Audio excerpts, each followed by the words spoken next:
So now we do shloka number 7. Pravrittim cha nivrittim cha janana vidura asura. So what is it in English? You see those two words, pravritti, nivritti. Have you heard of those two words? Good. Pravritti means putting your energy outwardly in outward actions. Nivritti means putting your energy into inwardly actions. Okay, just listen to my what I have to say, then we will do the translation. Pravritti means, you can say, the practical life. Going to job and getting a salary and fighting for 10% raise in salary, and yeah, all this. It is required. It is, come on, it's normal life. We are not monks surviving on state pension. And nivritti means inwardly, means self-development, your own self-love, self-growth, spirituality, all that. Literally, nivritti means the vrittis reduce. Vritti, you know, right? Ni means negation again. Means withdrawal, path, inward path. So what is he saying? Now we are already started with the demonic people, okay? Demonic nature, I shouldn't say people. So what do? They have no idea about pravritti and nivritti. Means the actions that they do are neither for the benefit of the society nor self-benefit. And that's why this is written, those possessing a demonic nature do not comprehend what actions are proper and what are improper. So you can imagine. Hence, they possess neither purity. Purity means, here in this sense, is not purity means having shower twice a day. In this sense, purity means having a clarity of mind, nor good conduct, nor truthfulness. Confusion about your role.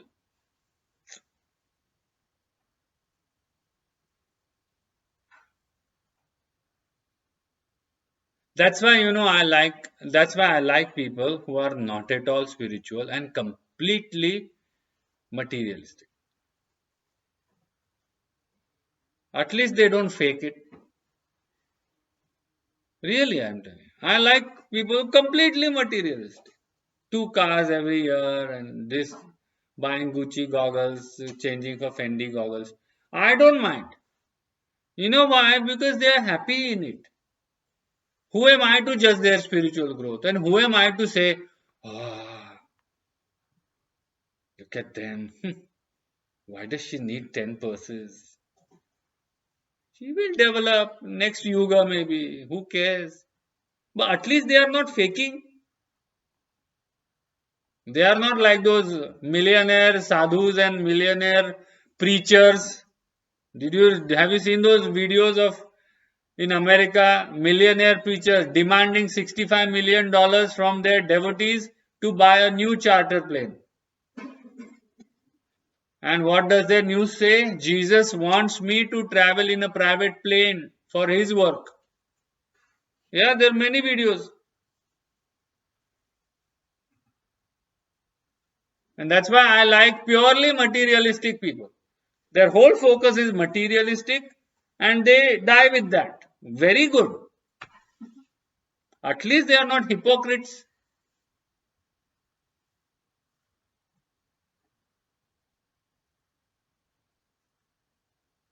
Like there was one politician in India, always used to say very, like, oh, I don't have much money, I'm working for the people, but always wearing white shirts. Till one day, one photographer, uh, it was very hot and he had 2 buttons open and he happened to capture the picture of his label and Armani. So then it was a big scandal. They're like, okay, you say you're poor and you're wearing a Armani linen shirt. Remember, Krishna hates hypocrisy and even Jesus hates hypocrisy. How many times in Bible he said, you hypocrites, you hypocrites, you hypocrites. At least don't fake to yourself. You can fake to the world. This is what happens with these demonic people. What should I do outwardly? I have no idea. What should I do inwardly? I have no idea. And such people are perfect citizens of perfect recruitment for religion because they don't have mind of their own. So they will immediately become fundamentalists. That's why you say Saucha has come. You see that? There's no purity of thought. I'm again saying, a purely materialistic person has purity of thought. That can also be sattva. I want to spend my whole life earning money. What is wrong with that? Huh? I am spending my whole energy earning money, making money for myself, and then sleeping very nicely. Because in my mind, I have no, oh, maybe I should do something for society. So, this life, money is for me. He slept good for 8 hours, 9 hours, 10 hours. Of course, nature will take its own course. Life will teach them. It has happened a lot with millionaires and billionaires who lose money within a day. But at least they are clear and pure. No? So, we spiritual people should really check, am I really living honest spirituality or just masking? That. Limiting nature. Clear? No idea of pravritti, no idea of nivritti. Now the description of demonic nature is little extreme. So enjoy it. Next, number 8. They say the world is without absolute truth, without any basis, without any moral order, and without a God or a creator. It is created completely out of combination of two sexes and has no purpose other than sexual gratification. Means what? Now again here the word is kama. You look up, you see that last word of 8, kama haitukam. Again in the translation they have translated it as sexual desire, which is okay, but remember what I told you, what is kama? Neediness. So how should we interpret this? Are you with me? You understand what is happening? Be clear. So what do the demonic, I don't like that word. What is the demonic minded people? I don't like that word. So what, okay. So how does the mind of people, limited people work? You see conditional reality? Only give and take. There is no moral law. There is no ethical law. There is no spiritual law. The whole world functions only on give and take. I give, I take. I give, I take. Such people have no EQ. Yes. They are completely, like in the corporate world, you will find people like this. Completely cutthroat. Cutthroat. You understand? That's why the term cutthroat. It's like, a colleague in your office, you have grown together for 20 years. He will say something wrong about you just to get a better place in the office. And then when you go and you say, why? You say, you know what? It's okay, we are friends, but this is about my career. They are purely there. They have no, and such people will not understand spirituality. Sometimes when I give group talk, such people end up in the Bhagavad Gita talk and all, and their questions are at such a level I don't even know what to answer them. But it's public forum, so they end up, especially a lot of Indians, because they think that Bhagavad Gita is part of our culture, we should know. And then their questions are at such a level that in my mind, I'm thinking, should I even waste my energy in answering that question? Because I know my answer is not going to make any sense to them. And then there'll be two more questions. And then ultimately it's going to become an argument. Because they don't want to know, they don't want to admit that they don't know, or they don't want to try to understand your perspective. So ultimately, after the third question, it becomes, and you don't want that. Remember, Gorakhnath has given specific instructions to us.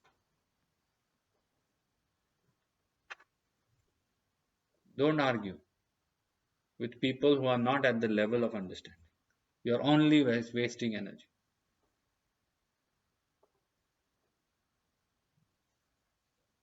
So, what are these people, these limited minded people? For them, the whole world is just a transaction. That is the word here. Kama Haitukam means only need based transaction. That's it. If you go to them and say, hey, can you help me? Their question is, what will I get in return? They may not ask you straight away on the face, but they will expect. So they will help you, and then the whole life they will be expecting. I helped Prasad 2 years ago. Till now, he has not said anything, or he has not done anything for me.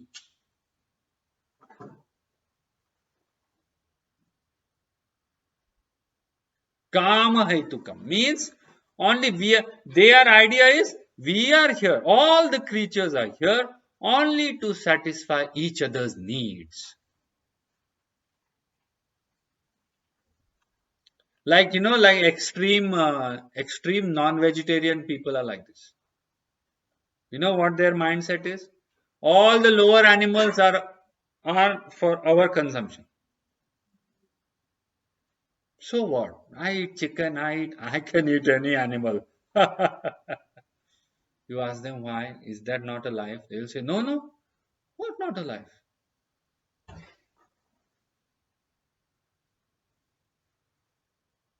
In some religions, why, why this is? Because in some religions, they say that animals don't have soul. So you can kill them. Plants, animals, they have no souls. So do whatever you want. That dryness, there's no heart component. And there are many like this. There are many. Don't lose your energy trying to spiritualize them. Forget spiritualize them.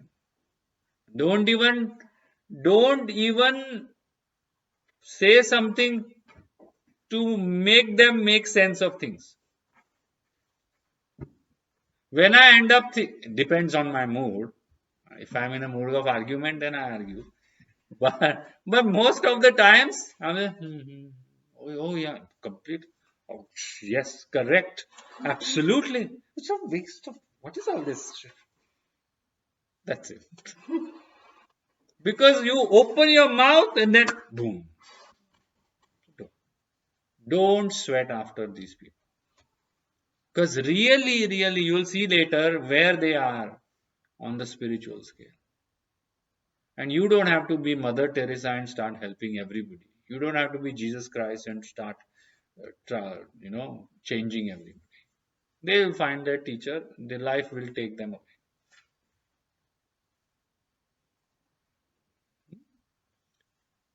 Then he says, now he like adds a little masala, spices to this conversation. He says, holding fast to such views, these misdirected souls with small intellect and cruel actions arise as enemies of the world, threatening its destruction.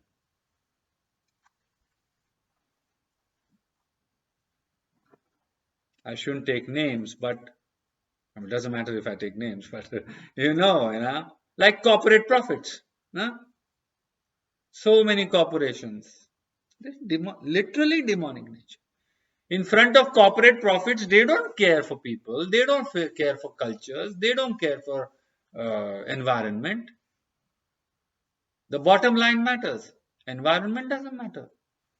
The corporate policies are like that. Stealing from the farmers and bottling it in your bottling plants and selling it to us 10 times the price. And consumers also buy. If the corporations are demonic, consumers are ignorant.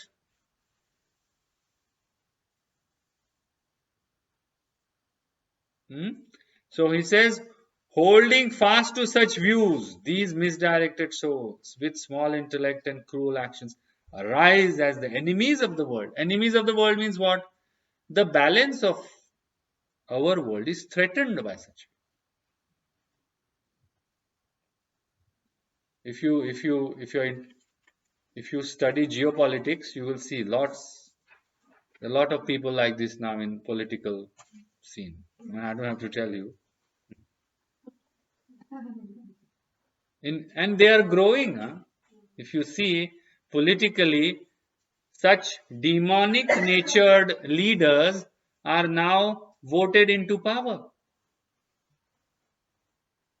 This is the phase. And I was telling somebody a year ago, looks like God has decided to end this world officially.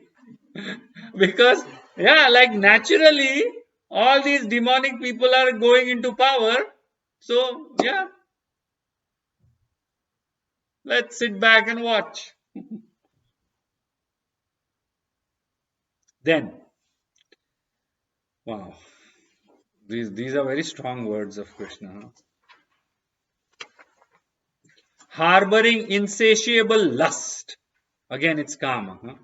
Full of hypocrisy, pride, arrogance, the demonics cling to their false tenets. Tenets means belief systems. Thus deluded, they are attracted to the impermanent and work with impure resolve. Well, that's why, just like Krishna assured Arjuna, I am also assuring you, none of you are in this. Okay, maybe a few qualities here and there which we all have, but all of us are not turning into demons at night.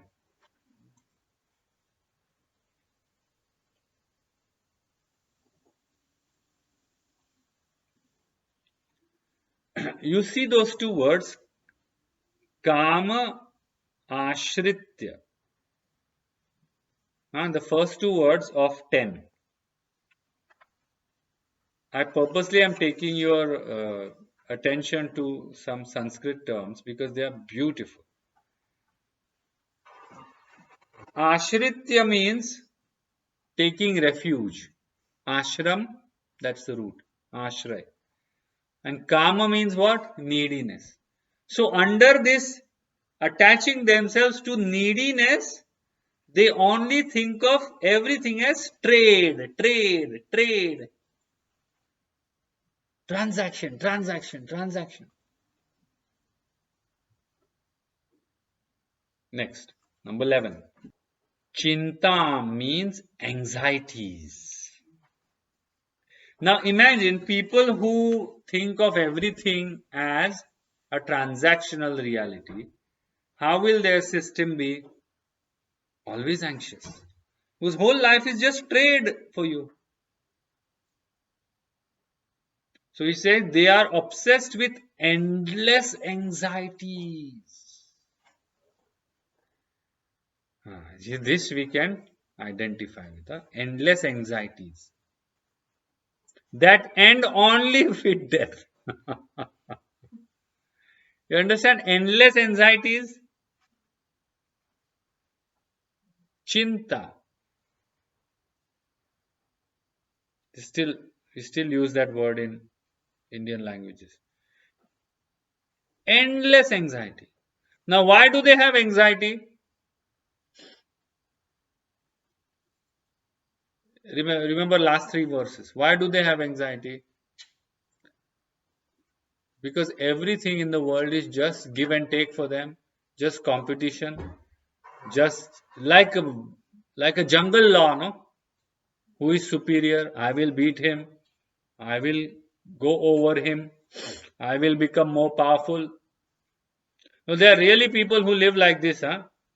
In our comfortable spiritual community, we may not find people like this, but they are actually people who really live like this.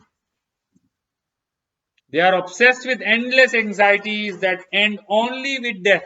Still, they maintain with complete assurance that gratification of desire and accumulation of wealth is the highest purpose of life. They have no interest in, if you ask them, but who are you? Who is the you behind all this money and fame? They say, I don't care. They will really tell you, I don't care. Doesn't matter anything. But my focus here is that chintam aparimeya, endless anxiety, chronic worry. Let's flip the perspective a little bit and let's come closer to our existence. Chronic worry is one of the very, very important mental health issues in the world. Chintam aparimayam literally can also be translated. It won't be wrong in Sanskrit if we say chronic worry.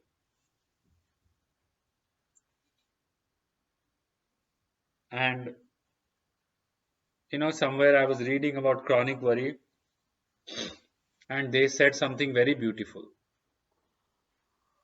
That chronic worry is a mental strategy.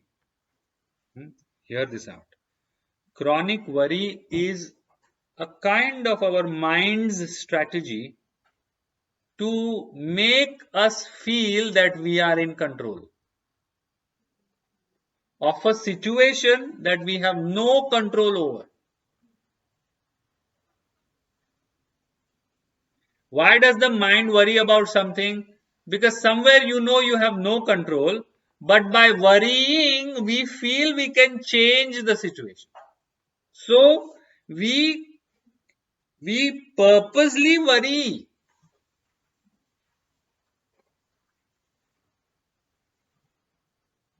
And I love this way of looking at chronic worry. Because if you don't worry, then what is the other aspect of mind? You feel defeated. You feel defeated. So if you don't want to feel defeated mentally, you keep yourself worrying, because the more you worry, the more you feel you still have some control. You see that? It's so tricky our mind is. And if to such people, if you say, hey, stop worrying, they will not stop worrying. Because if you tell them stop worrying, and if they stop worrying, the mind is going to come out with what? You're defeated. You lost. You're weak. See? That's why chronic worry is literally like, when somebody is drowning and they can't swim, what do? Yeah. I mean, this is not going to literally help them to stay afloat. In fact, this will push them down. But what do? What is the natural reaction to stay afloat? That is chronic worry. Chintam aparimeyam. That's why the only solution for anxiety and chronic worry and stress is what? Sleeping pills. And then sleeping pills make you what? Addicted. And then de-addiction pills. There's a whole, yeah, there's a whole industry of rehab industry now. So I will give you a reflection exercise. What are your worrying triggers? What are your worrying triggers? Means what triggers the worry in you? And what are your worrying rituals? It is a ritual. My father was like that. Every evening after dinner, he would sit on his armchair and worry for half an hour. And he had nothing to worry about. He had really nothing to, everything was nice in his life, but he would be worrying about somebody's daughter and somebody's son. Again, to feel relevant, you see, to feel relevant. What are your worrying rituals? Worrying rituals means what do you do when you worry? You know, like some people will start walking fast, some people will go for a shower. Yeah, some people will go drinking. That's what they do, no? So many people stressed at office, then what? Go and have a drink, and then have a drink. It doesn't stay at a drink. The more the worry, the more the drink. Then next day hangover. You come to office with a hangover, and the work doesn't get done. So it's a long cycle.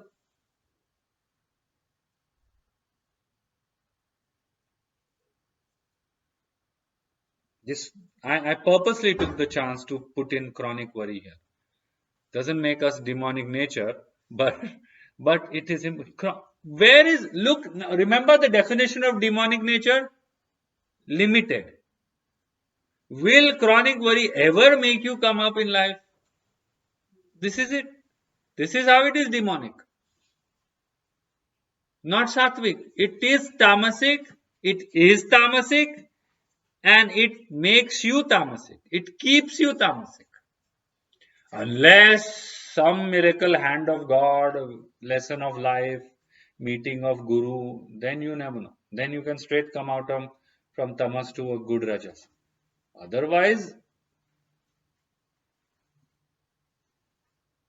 Shankaracharya says in one of his books, like a ball that has dropped from the higher floor.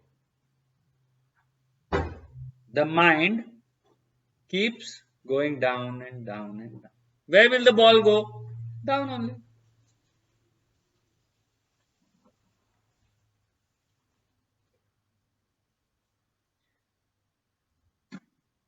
So I want to give you a very, very simple formula. The 3W formula. Okay? 3W formula. So basically write there, stop wasting energy on WWW. Stop wasting energy on. First W is wishing.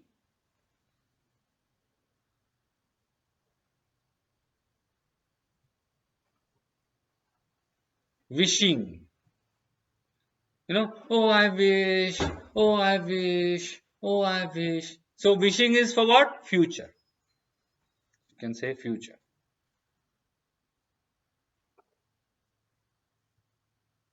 Number 2, worrying.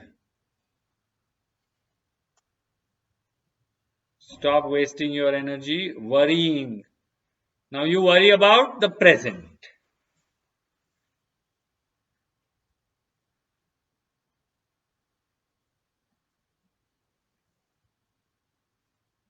And the third W is whining. You know what is whining? Whining means complaining, feeling sorry, feeling guilty, feeling resentful. Whining literally means, why does this always happen to me? This is called whining. Literally, I'm acting it out. Why me all the time? That is whining. And whining is always for the past. Stop wishing, stop worrying, stop whining. That's why in the Bhagavad Gita, Krishna says, give everything to me. Your wish, your worry, your whining, everything surrender it to me. Really, huh? When your bhakti matures, this is all that you have. Your worry, surrender to God. Your wishes, whatever God wants will happen. Your whining, oh, God did whatever we had to do. So everything literally gets surrendered. If you really inspect what I have just said, who is wishing? The limited self. No? Who is worrying? The unsatisfied self. Who is whining? Again, the unsatisfied or unvalidated self. So all this is, who is it feeding into? The false self, the ego. Okay, so that is something. Chronic worry is something we need to work upon, all of us, and this will help us. The reassuring pranayama will really help us. Do it sitting, do it standing, whenever you get the chance, you do. Because ultimately, remember, you are rewiring your brain. The more you do, the better it is. And how do you know it's working? You will feel it. At the sensory motor level, you will feel it. Your breath becoming deeper, you coming out of anxiety faster. Sometimes anxiety doesn't hit you, and you are like, whoa, 1 year ago I would have worried so much about this. Now I'm just going with it, Wow, nice. Next. Wow, it just gets worst. Asha, Pasha. So he says, held in bondage by hundreds of desires and driven by lust and anger. Kama and Krodha must be, lust and Krodha, yeah. They strive to accumulate wealth by unjust means, all for gratification of their senses. Here, senses means what? Not eyes and nose, ego, false self. So basically, they don't see any spiritual reality. They are very materialistic. They only believe in material.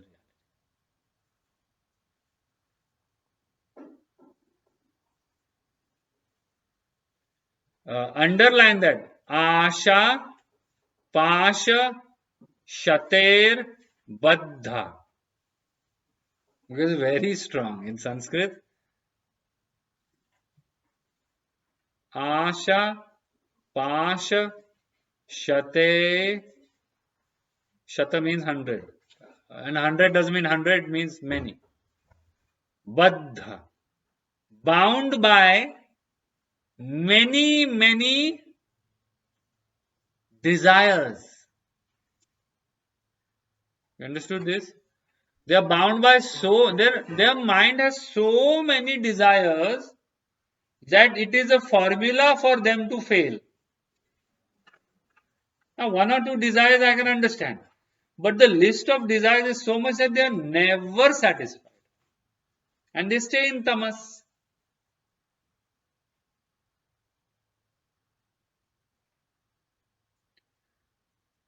I don't remember when I told you, but did I tell you yesterday that the further away, yeah, I think I told you yesterday, the further away you are from yourself, the more demands you will have from others.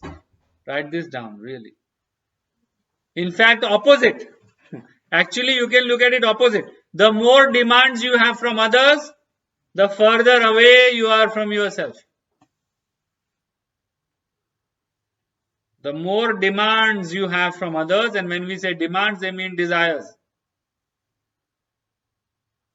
The further away you are from yourself.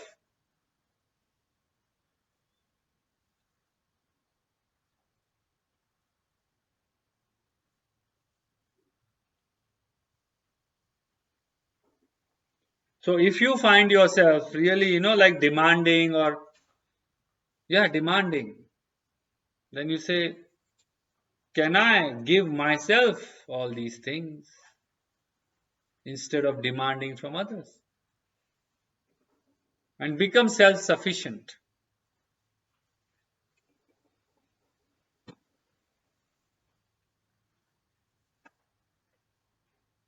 Okay, next 13, 14, 15.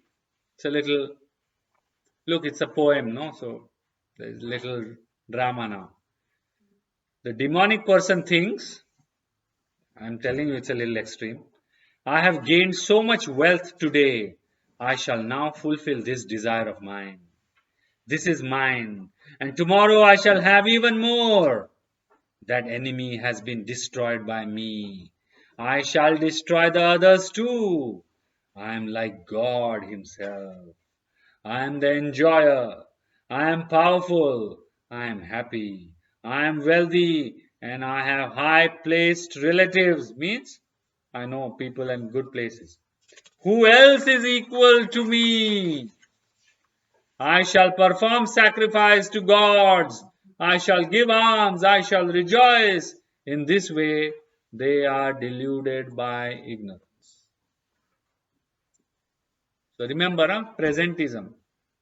3,000 years ago, people used to say like that. But even now, people say like that.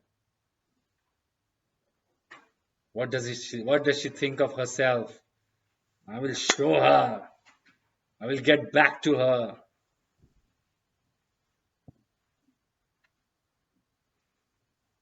Again, I'm saying internet trolling is the best example. Somebody trolls you and you troll back, and they troll you and then you troll, and then comment section is full.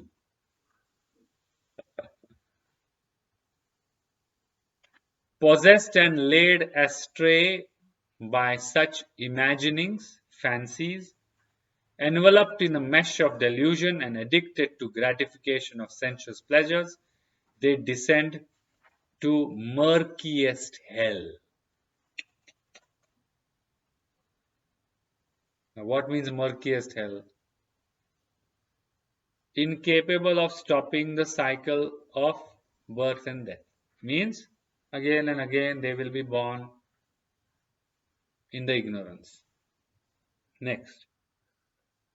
Such self-conceited and stubborn people, full of pride and arrogance in their wealth, perform sacrifices in name only, with no regard to the rules of the scripture.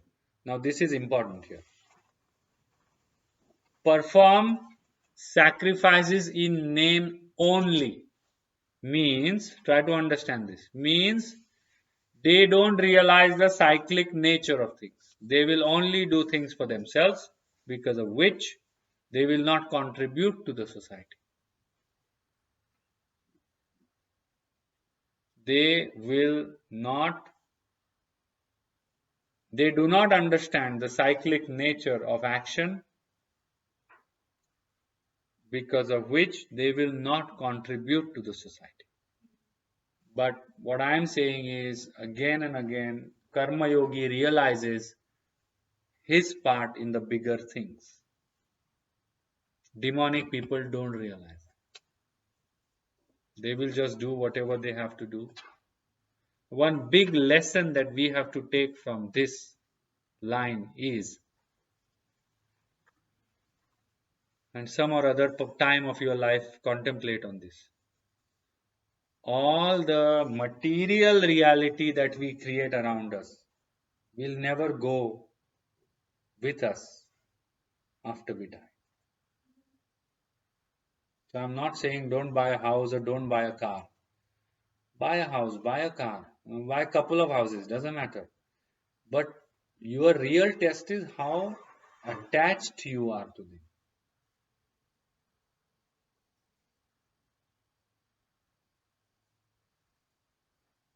them. It is again about attachment. It's not about having possessions.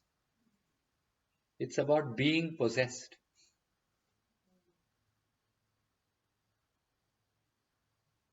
There are so many people who are millionaires, you will not even know they are millionaires. Not because they are like misers, but they don't derive self esteem by telling you how rich they are. Because their self esteem, they are very self assured.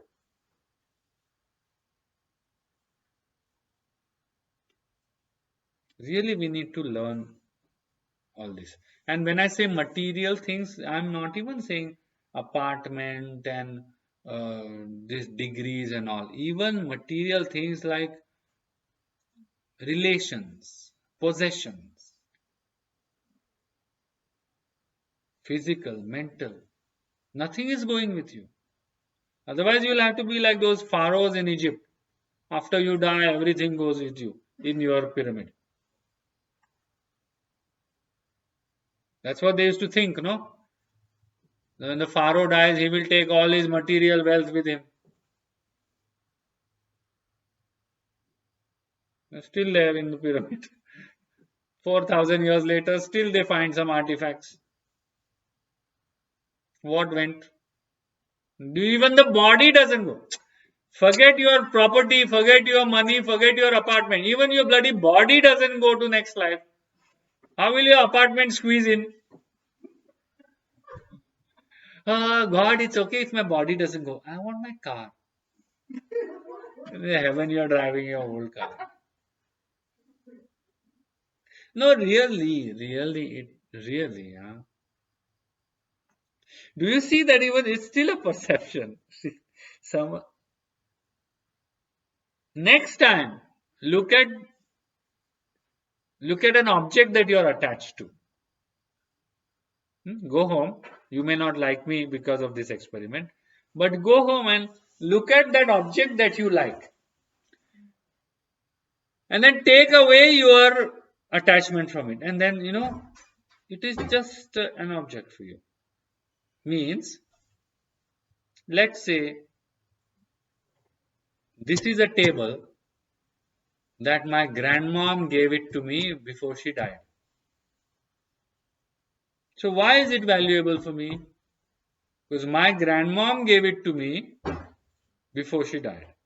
So basically emotional value. So I look at this table and I say, I remove the grandma and all that. Then what is it? It's a piece of wood.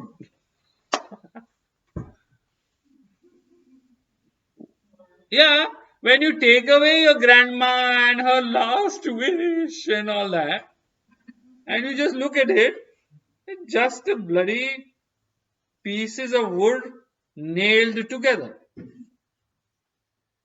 What possessions? Again, possessions are perceptions. Huh? Think about it. This grandma's table example. Who is dramatizing it? It's just your idea.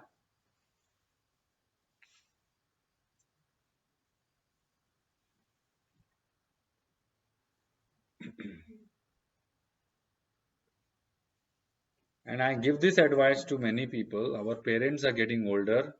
Start unclaiming them in your mind. It will really help you when that final thing happens. Start looking at them as just another soul on its way. If my father, my mother is strong, you'll grieve a lot. It will happen and should happen. But if you prepare, then the impact will be less. This shows us the asat, transience.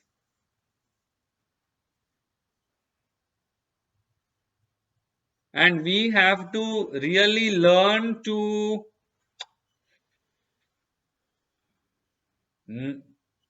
not be in the attitude of possession and claim. Unclaim your claims.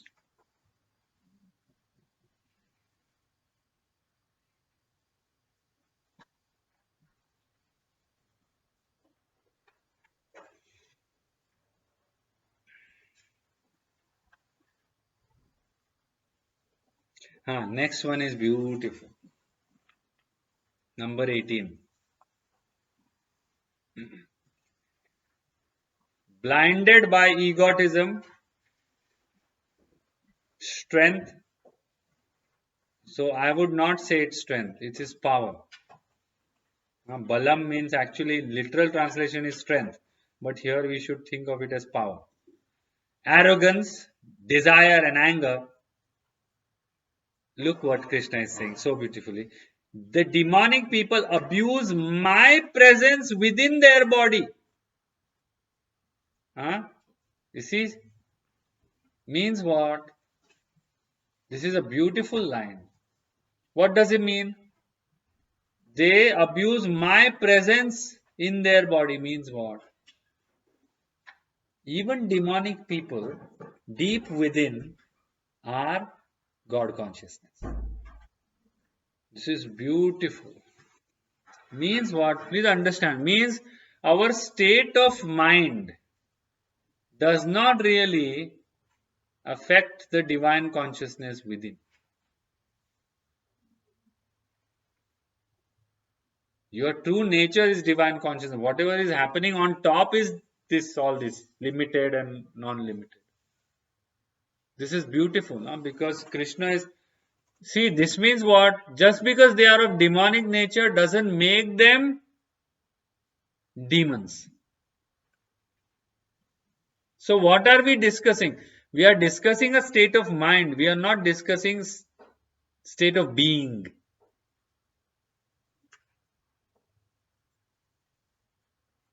And that's why in another chapter, Krishna says that no matter how worst of the sinner you are, you can transform. Very, very assuring.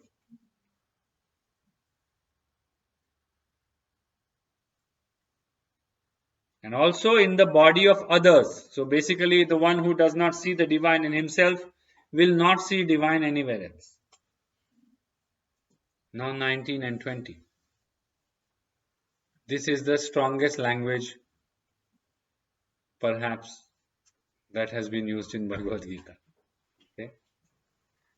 These cruel and hateful persons, the vile and vicious of humankind, I constantly hurl into wombs of those with similar demonic nature in the cycle of birth in material world. These ignorant souls take birth again and again in demonic wombs. Failing to reach me, they gradually sink to the most abominable type of existence. Forget that demonic wombs and all that. It basically means what? Once you slip, gone. Yes, of course, you have a chance to come out, but the chance is a little difficult.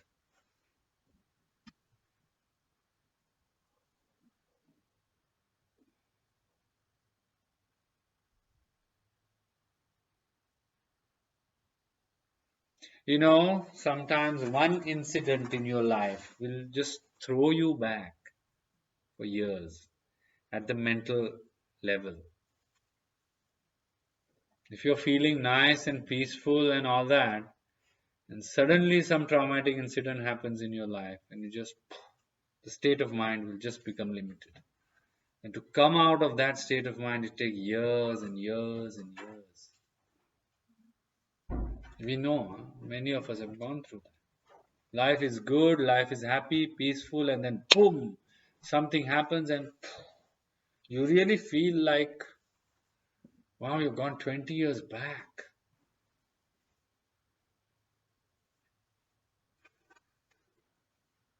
Imagine that mind will, let's say if you die in that incident, that mind will create the next birth. And then again you go back, and again you go back, and again. Because remember, it's called seeding effect. You know what is a seeding effect? Seeding effect is like that one bad apple, no, will destroy the whole bucket, what you call the box of apples.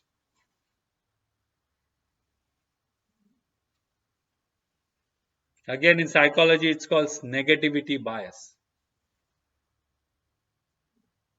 So if you have like few bad karmas in your life, those bad karmas have a strong power to keep you in limitation. That's why sometimes I love it when some some yoga teachers will mention this, or some scriptures also mention this, that to come on the path of yoga, it really, like you all or we all must have really worked a lot on ourselves in the past lives. Understand that? Just to come on the path of yoga and receive these ultimate teachings. Do you realize beyond this there is no other teaching? It's the same. This is it. That's why these are called Moksha Shastra, means teachings of final liberation. Beyond this is nothing. Just practical teachings, how to ride a motorcycle and which clothes to buy for a material existence. But these are final teachings of liberation. And to come to that, we must have worked on ourselves over so many years. And a group like yours to come back again and again for these teachings, that shows your commitment, that really we are already in the sattva. You see that? We are already in the sattva. So now we should not fear the force of tamas. We've already, like they say, we've already come to the top of the hill. Now, yeah, the top of the hill has a little ups and downs, but it's not a valley. If you walk carefully, Jnaneshwar Mauli has said this in Jnaneshwari, that you have to walk, and at the level of pratyahara, you have to walk very carefully, because a pratyahara is such a slippery slope. And when I say pratyahara, not in the meditative state. Now, this is our pratyahara life, because we know we have to stay away from prakriti and go towards purusha. So now we are on the slippery slope. One loss of awareness, gone in the valley.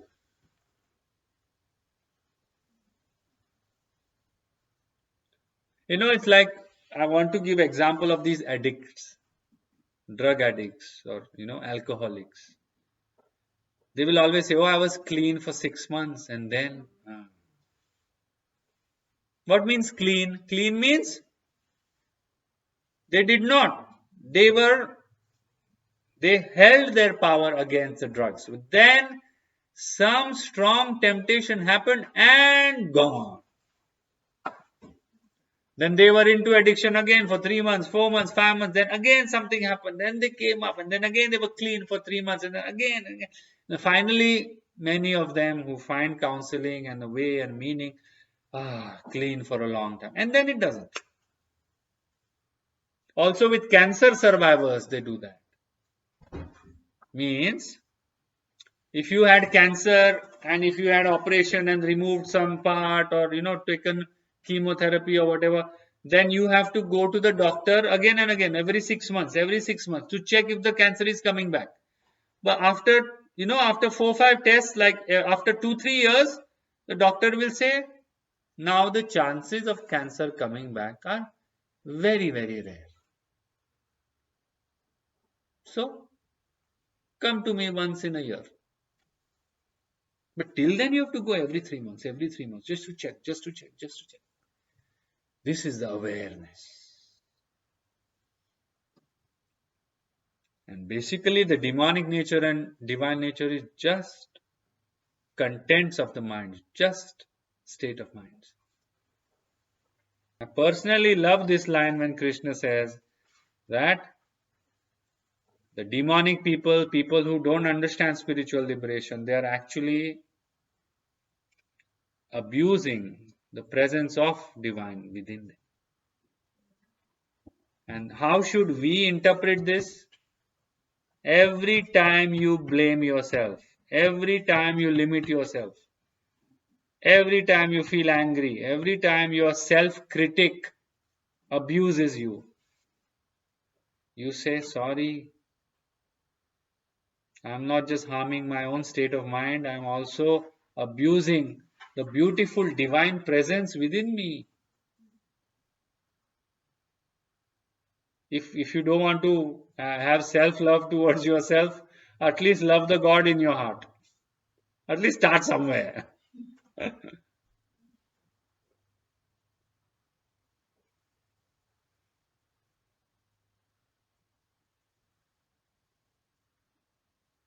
This is very, very liberating. This is very reassuring wisdom. When Krishna says, I am present in everybody's heart, such an assurance. Really. And also an assurance that I always don't have to run to a temple to talk to God or to meet God or to feel divine. It's all in the temple of my heart. And Krishna has said it more than 3 times. Christ too. God is love. Love is God. Gospel of John says it in chapter 1. Wherever you feel loved, God's presence is there.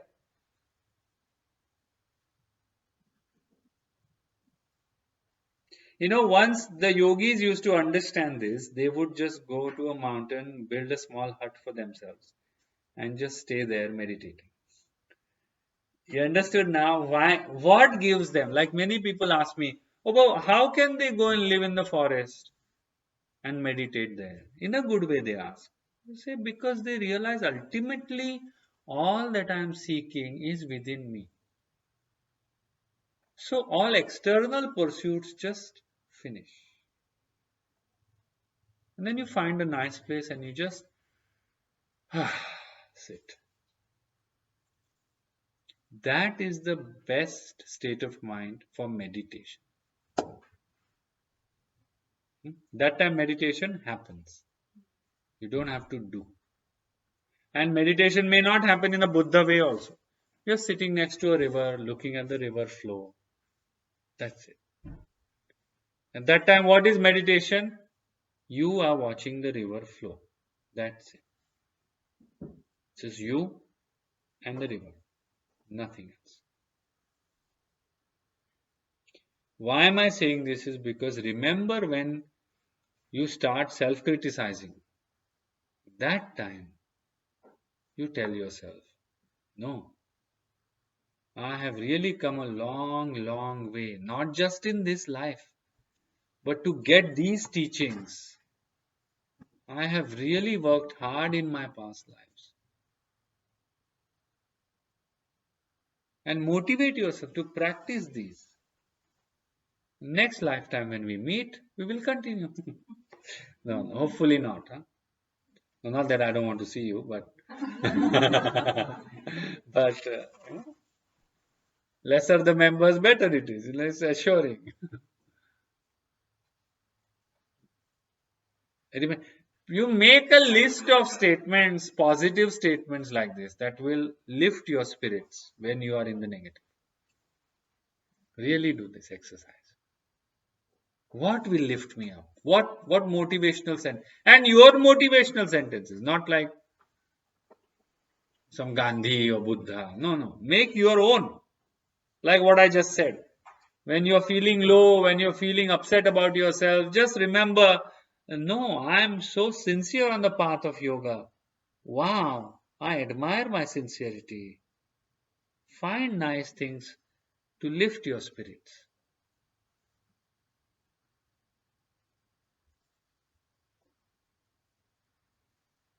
We'll take one more and take a break. This important one, 1621.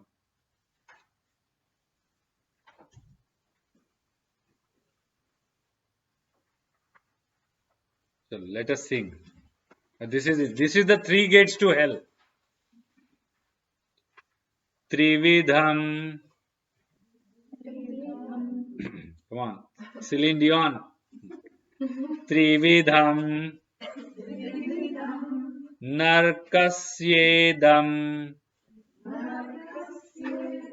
Dwaram. Nashanam. Atmanaha. Kama. Krodha. Tatha lobha. Tasmad etat trayam tyajet.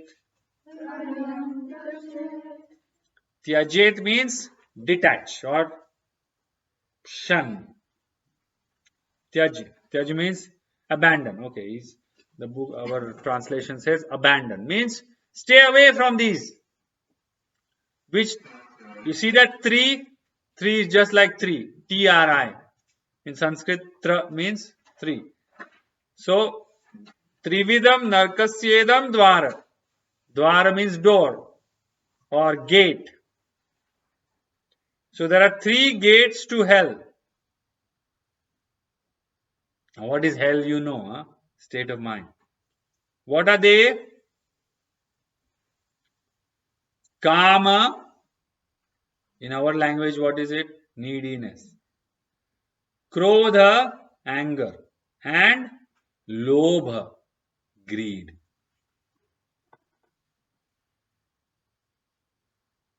Therefore, all should abandon these three.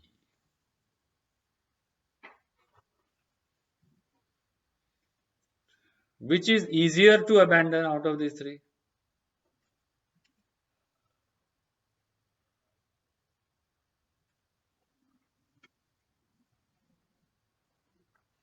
Really? Greed. No, I feel greed. I mean, greed you can. Anger. I feel anger is more strong of an emotion than greed. Anger just comes up and just volcano. You have no. You will think of controlling the anger after anger has come up. Greed, greed is like the slow poison. Maybe, yeah, in some people it's different. You can control anger, you may not be able to control greed. That's specific. There's nothing wrong. But I like it how we are talking between anger and greed. Nobody's talking about karma, you see. Nobody said karma is the easiest. Because karma is the main.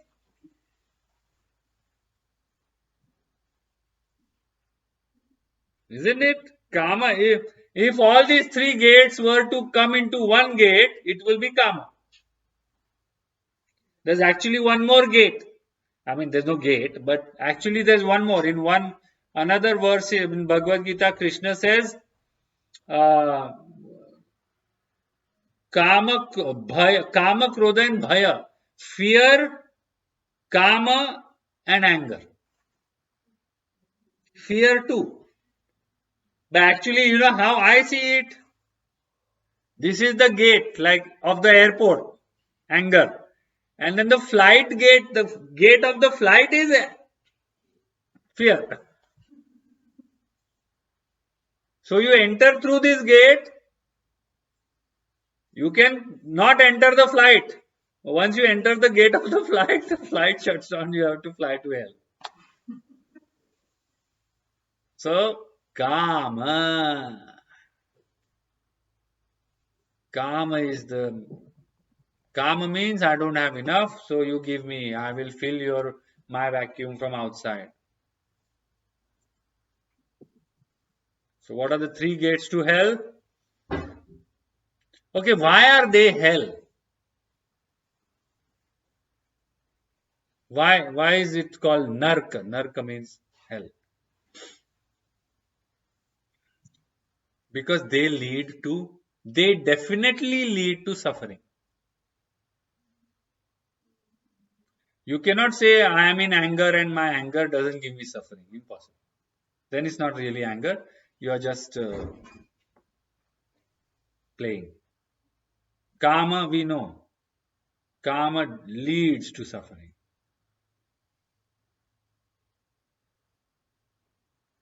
And greed, of course.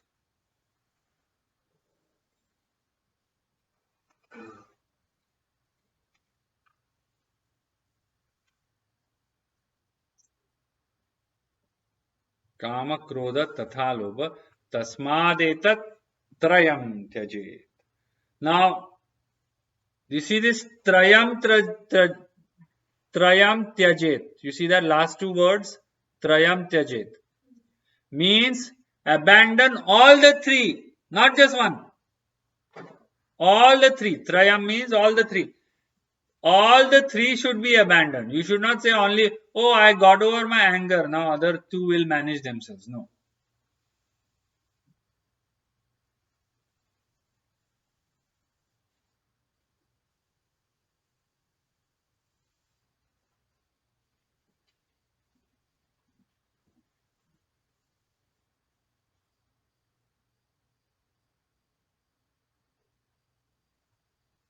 Remember something. Time will not heal you. You have to heal yourself.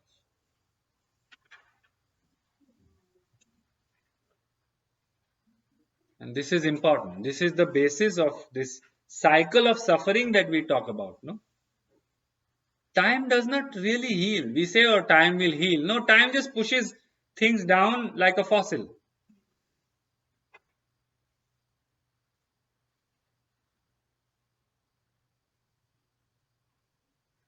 And sometimes we also like, dramatize things. Oh, time will heal my issues. No, time will just push them down. And they become fossil.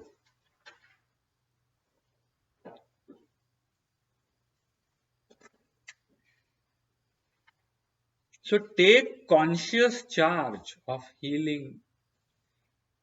What can you heal? The past. Really, one by one, one by one, one by one, one by one.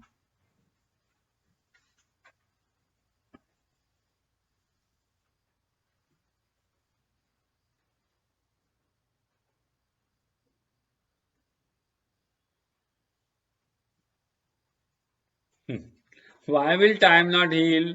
Because time is itself perception. No? Time itself is perception. So how can a perception heal a perception?